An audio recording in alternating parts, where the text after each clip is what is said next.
നമ്മളിന്ന് നോക്കാൻ പോകുന്നത് +1 ഹിന്ദി ആദ്യ പാഠമായിട്ടുള്ള കവിത മിർച്ചർ. ലേഖക് രാംകുമാർ വർമ്മ. കവിത നോക്കാം. अरे निर्जन वन के निर्मल निर्झर इस एकांत प्रांत प्रांगण में किसे सुनाते सुमधुर स्वर. अरे निर्जन वन के निर्मल निर्झर. अरे ഇവിടെ കവി മിർച്ചർ അതായത് വെള്ളച്ചാട്ടത്തെ അഭിസംബോധന ചെയ്തുകൊണ്ട് സംസാരിക്കുകയാണ്. അരേ ഓ, ഇനി ഏ. നിർജൻ വൻകെ, നിർജൻ വിജനമായ, വൻകെ വനത്തിലെ, നിർമ്മൽ പവിത്രമായ അല്ലെങ്കിൽ നിർമ്മലമായ, നിർജർ വെള്ളച്ചാട്ടമേ. അരേ നിർജൻ വൻകെ നിർമ്മൽ നിർജർ, വിജനമായ വനത്തിലെ പവിത്രമായ നിർമ്മലമായ വെള്ളച്ചാട്ടമേ. ഇസ് ഏകാന്ത പ്രാന്ത് പ്രാങ്കൺ മേ, ഇസ് ഈ, ഏകാന്ത് ഏകാന്തമായ, പ്രാന്ത് പ്രാങ്കൺ, പ്രാന്ത് പ്രദേശം, പ്രാങ്കൺ അർത്ഥം മുറ്റം എന്നുള്ളതാണ്. ഇസ് ഏകാന്ത പ്രാന്ത് പ്രാങ്കൺ മേ, പ്രദേശത്തിൽ അല്ലെങ്കിൽ മുറ്റത്തിൽ. അതായത് ഈ ഏകാന്തമായ പ്രദേശത്തിൽ അല്ലെങ്കിൽ ഏകാന്തമായ പ്രദേശത്ത് അല്ലെങ്കിൽ മുറ്റത്ത്. കിസേ സുനാത്തെ സുമധുര സ്വർ, കിസേ ആരെയാണ്, സുനാത്തെ സുനാന കേൾപ്പിക്കുക, കേൾപ്പിക്കുന്നത്, സുമധുര മധുരമായ, സ്വർ സ്വരം ശബ്ദം. ഇവിടെ കവി ചോദിക്കുകയാണ് കിസേ സുനാത്തെ സുമധുർ സ്വർ. നമുക്കറിയാം ഈ നിർച്ചർ വെള്ളച്ചാട്ടം താഴേക്ക് പതിക്കുമ്പോൾ അല്ലെങ്കിൽ ഒഴുകുമ്പോൾ ഈ ജലത്തിന്റെ കളകള ശബ്ദമുണ്ട്. അതിനെ ഒരു ഗാനമായിട്ടാണ് കവി കാണുന്നത്, അല്ലെങ്കിൽ കവി ഈ വെള്ളച്ചാട്ടം ഒരു ഗാനം ആലപിക്കുന്നതായിട്ടാണ് കവിക്ക് തോന്നുന്നത്. അതുകൊണ്ട് തന്നെ കവി ചോദിക്കുകയാണ് ഈ ഏകാന്തമായ പ്രദേശത്തിൽ കിസേ സുനാത്തെ സുമധുർ സ്വർ, നീ സുമധുർ സ്വർ മധുരമുള്ള സ്വരം ആരെയാണ് കേൾപ്പിക്കുന്നത്. അരേ നിർജൻ വൻ കെ നിർമ്മർ നിർജർ, വിജനമായ വനത്തിലെ പവിത്രമായ നിർമ്മലമായ വെള്ളച്ചാട്ടമേ. अपना ऊंचा स्थान त्याग कर क्यों करते हो अधपतन, कौन तुम्हारा वो प्रेमी है जिसे खोजते हो वन वन. അപ്ന തന്റെ, ഊഞ്ച ഉയർന്ന ഉയരമുള്ള, സ്ഥാൻ സ്ഥാനം പൊസിഷൻ, ത്യാഗകർ ത്യജിച്ച്, അപ്ന ഊഞ്ച സ്ഥാന ത്യാഗകർ തന്റെ ഉയർന്ന സ്ഥാനം വരെ ത്യജിച്ച്, ക്യോ കർത്തേ ഹോ എന്തിനു വേണ്ടിയാണ്, എന്ത്, അധപതൻ. അധപതൻ അർത്ഥം വരുന്നത് നീച്ചേ ഗിർണ, അതായത് താഴേക്ക് പതിക്കുക.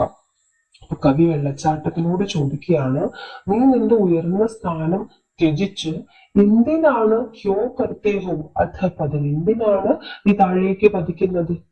കോൻ തുമാരാ വോ പ്രേമി ഹൈ, കോൻ ആരാണ്, തുമാരാ നിന്റെ, വോ പ്രേമി ആ പ്രേമി അല്ലെങ്കിൽ കാമുകൻ, ലവർ, ജിസെ ഖോജത്തെ ഹോ വൻ വൻ, ജിസെ ആരെയാണോ, ഖോജത്തെ ഹോ ഖോജന അന്വേഷിക്കുക, അന്വേഷിക്കുന്നത്, വനവന് ഓരോ വനത്തിലും. അതായത് കവി ചോദിക്കുകയാണ് ജിസെ ഖോജത്തെ ഹോ വൻ വൻ, ഓരോ വനത്തിലും അന്വേഷിക്കുന്ന, വോ പ്രേമി കോൻ ഹേ ആ പ്രേമി അല്ലെങ്കിൽ കാമുകൻ ആരാണ്.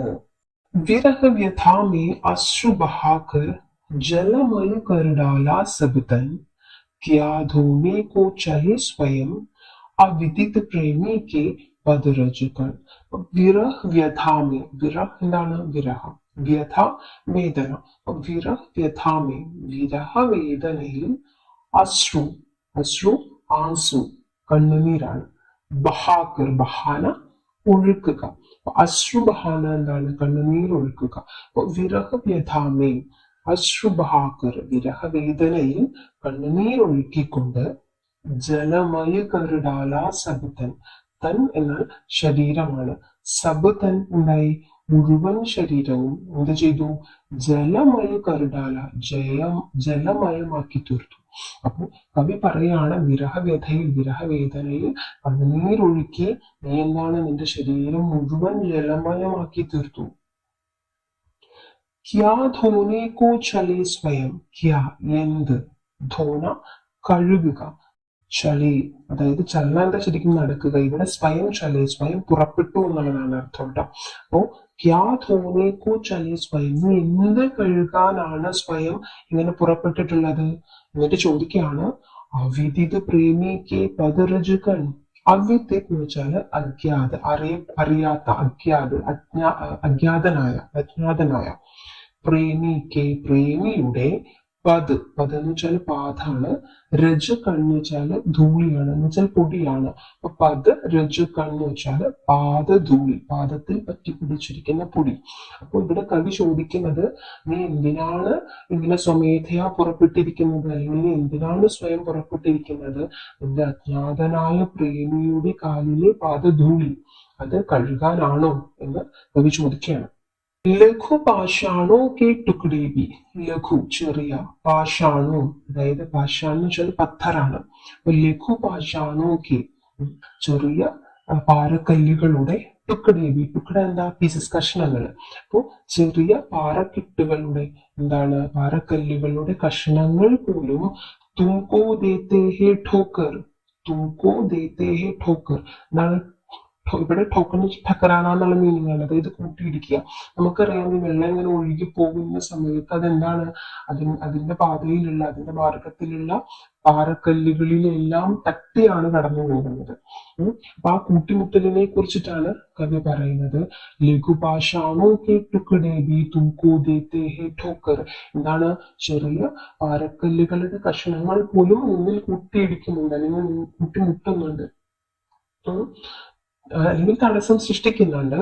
പക്ഷേ ക്ഷണഭർഹി അവിചൽ ഹോക്കർ. അപ്പൊ എന്താണ് ഒരു നിമിഷത്തേക്ക് അവിചൽ ഹോക്കർ അചഞ്ചലനായി, നിശ്ചലനായി, സ്റ്റഡിയായി നിന്നതിന് ശേഷം കമ്പിത് ഹോത്തേ ഹോ ഗതി ഖോക്കർ. ഗതി എന്ന് വെച്ചാൽ അഗതി, ഖോന നഷ്ടപ്പെടുക. ഗതി ഖോക്കർ എന്ന് വെച്ചാൽ ഗതി നഷ്ടപ്പെട്ട്, മാർഗം നഷ്ടപ്പെട്ട്, കമ്പിത് ഹോത്തേ ഹോ, കമ്പിത് ഹോന വിറയ്ക്കുക.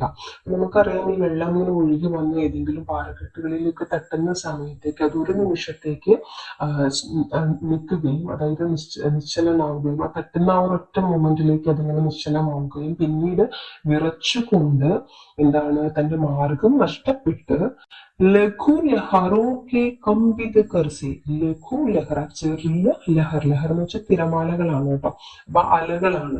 അതിൽ ലഹറോ കെ കമ്പിത് കർസി വിറയ്ക്കുന്ന കൈകളോടെ, അതായത് ആ ചെറിയ തിരമാലകളാകുന്ന വിറയ്ക്കുന്ന കൈകളോടെ കർത്തി ഉത്സുക് ആലിംഗൻ. നീ എന്ത് ചെയ്യാണ്? ഉത്സുക് വളരെ ആകാംക്ഷയോടെ, ആലിംഗൻ, ആലിംഗൻ കന്ന എന്താണ് ആലിംഗനം ചെയ്യുക, കെട്ടിപ്പുണരുക എന്നുള്ളതാണ്. അതായത് കവി പറയുകയാണ്, ഇങ്ങനെ ഒഴുകി വരുന്ന സമയത്ത് എന്താണ് പാറക്കഷ്ണങ്ങളുടെ കല്ലുകളിൽ അല്ലെങ്കിൽ അതിന്റെ കഷ്ണങ്ങളിൽ തട്ടി ഒരു നിമിഷത്തേക്ക് നിശ്ചലനാവുകയും വിറച്ചുകൊണ്ട് മാർഗം നഷ്ടപ്പെട്ട് നിൽക്കുകയും, തൊട്ടടുത്ത നിമിഷം എന്താണ് ആ ചെറിയ തിരമാലകൾ, നമുക്കറിയാം മുട്ടുമ്പോൾ വന്നിരിക്കുമ്പോൾ ഉണ്ടാകുന്ന ആ ചെറിയ തിരമാലകളാകുന്ന കൈകൾ കൊണ്ട് അവയെ വളരെ ആകാംക്ഷയോടെ ആലിംഗനം ചെയ്യുകയും ചെയ്യുന്നു. കോൺ തുമേ പഥ് ബദ്ലാത്താ ഹെ. ആരാണ് നിനക്ക്, കോൺ ആര്, തുമേ നിനക്ക്, പഥ് പഥ് എന്ന് വെച്ചാല് റാഹ് വഴി, പഥ് ബദ്ലാത്താ ഹെ ബദ്ലാന പറഞ്ഞു തരുക. അപ്പൊ കോൺ തുമേ പഥ് ബദ്ലാത്താ ഹെ, ആരാണ് നിനക്ക് വഴി പറഞ്ഞു തരുന്നത്? മൗൻ ഖടേ ഹെ സബ് തരുകൾ. അപ്പൊ കവി നോക്കുന്ന സമയത്ത് എന്താണ് മൗൻ ഖടേ ഹെ, മൗൻ ഖടേ ഹെ വെച്ചാൽ മൗനമായി, ഖടേ ഹെ നിൽക്കുകയാണ്. ആര്? സബ് എല്ലാ, തരുകൾ വൃക്ഷങ്ങൾ എന്നുള്ളതാണ്. എല്ലാ എന്താണ് വൃക്ഷങ്ങളും മരക്കൂട്ടങ്ങളും ഒക്കെ എന്താണ് മൗന ഖടേഹെ മൗനമായിട്ട് നിൽക്കുകയാണ്. അപ്പൊ അങ്ങനെയുള്ള സമയത്ത് കോൺ തുമേ പത് ബദലാത്ത, ആരാണ് എനിക്ക് ഈ മാർഗം പറഞ്ഞു തരുന്നത്? അവിചൽ ചൽ, അതായത് എന്താണ് സ്ഥിർചൽ എന്നുള്ളതാണ്. അവിചൽ ചൽ എന്താണ് ചൽത്തി റഹോ, എന്താണ് നീ ഇങ്ങനെ എന്താണ് ഒരു നിമിഷം പോലും നിലയ്ക്കാതെ ചലിച്ചുകൊണ്ടേയിരിക്കൂ, ഒഴുകിക്കൊണ്ടേയിരിക്കൂ. ജൽക്കാ ചലച്ചൽ, ജൽക്കാ ജലത്തിന്റെ ചലച്ചൽ. ഇവിടെ ചൽച്ചൽ എന്ന് പറയുന്നത് ആ ജലം ഒഴുകുമ്പോഴുള്ള ശബ്ദത്തിനെയാണ്, ചൽച്ചൽ ധ്വനി കേട്ടോ. അപ്പൊ എന്താണ് നീ അവിചൽ ചൽ, നീ ഇങ്ങനെ ഒഴുകിക്കൊണ്ടേയിരിക്കൂ. ജൽക്കാ ചലച്ചൽ ജലത്തിന്റെ ആ ഒഴുകുമ്പോഴുള്ള ചൽച്ചൽ, ചൽച്ചൽ ശബ്ദം. ഗിരി പർ ഗിരി ഗിരി കർ കള് കള് സ്വർ. ഗിരി എന്ന് വെച്ചാൽ പർവ്വതാണ്. ഗിരി പർ പർവ്വതത്തിൽ. ഗിരി ഗിരി കർ ഇവിടെ രണ്ടാമത് വരുന്നത് വെച്ചാൽ ഗിരി ഗിരി കർ എന്ന് വെച്ചാൽ ഗിർത്തെ ഗിർത്തെ എന്നതാണ്. ഗിർന എന്താ വീഴുക. അപ്പൊ ഗിരി പർ ഗിർ ഗിർ കർ, സോറി, ഗിരി പർ ഗിരി ഗിരി കർ, അതായത് എന്താണ് ആ പർവ്വതത്തിൽ നിന്നും എന്താണ് ഗിരി ഗിരി കർ വീണ് വീണ് പതിച്ച് പതിച്ച് കള് കള് സ്വർ, പതിക്കുമ്പോഴുള്ള ശബ്ദത്തെയാണ് പറയുന്നത് കള് കള സ്വരം. പല പല में प्रेमी के मन में गूंजे ओ विरही निर्झर. പല പല में, പല എന്ന് വെച്ചാൽ നിമിഷമാണ്. പല പല में ഓരോ നിമിഷവും പ്രേമിക്ക് മന്മേ പ്രേമിയുടെ മനസ്സിൽ ഗൂഞ്ചേ മുഴങ്ങട്ടെ. ഓ വിരഹി നിർച്ചർ, വിരഹിയായ എന്താണ് വെള്ളച്ചാട്ടമേ.